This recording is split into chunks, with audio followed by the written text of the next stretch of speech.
ఏపీలో ఎన్నికలకు జనసేన పార్టీ సిద్ధమైంది. ఎన్నికల ఎపిసోడ్లో ఎంతో ప్రధానమైన ప్రచారంపై ఫోకస్ చేసింది. ఎన్నికల సమరంలో తన సత్తా చాటేందుకు సై అంటోంది. ఈ మేరకు జనసేన చీఫ్ పవన్ కళ్యాణ్ అన్ని అస్త్రాలను సిద్ధం చేసుకుంటున్నారు. ప్రచారాన్ని మరింత ముమ్మరం చేసేందుకు జనసేనాని తన టీంను రెడీ చేసుకున్నారు. ఇప్పటికే అభ్యర్థుల ఎంపిక విషయంలో తలమునకలవుతున్న పవన్ కళ్యాణ్ తాజాగా కీలక విభాగాలకు చైర్మన్, వైస్ చైర్మన్తో పాటు జిల్లాల వారీగా కోఆర్డినేటర్లను ప్రకటించారు.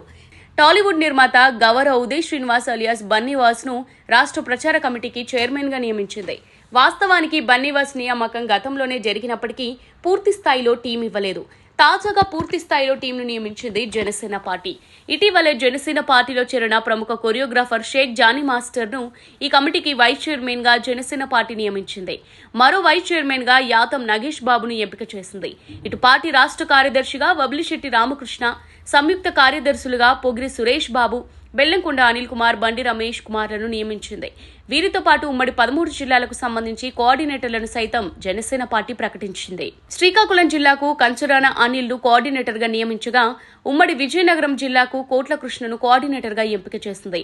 ఇటు విశాఖపట్నం జిల్లాకు పిలా రామకృష్ణ, గుంటూరు జిల్లాకు శిఖ బాలకోటేశ్వరరావు, ప్రకాశం జిల్లాకు జడబాల నాగేంద్ర, నెల్లూరు జిల్లాకు ఈగి సురేష్, చిత్తూరు జిల్లాకు కె దినేష్ జైన్, అనంతపురం జిల్లాకు ఏవి చలపతి, కడప జిల్లాకు పత్తి విశ్వనాథ్, కర్నూలు జిల్లాకు కర్నాటి శ్రీరాములు, పశ్చిమ గోదావరి జిల్లాకు తుల రామలింగేశ్వరరావు, తూర్పు గోదావరి జిల్లాకు గెడ్డెం శివ, కృష్ణా జిల్లాకు పులి వెంకట కామేశ్వరరావు, విజయవాడ అర్బన్ కు తిరుపతి సురేష్లను కోఆర్డినేటర్లుగా నియమించింది.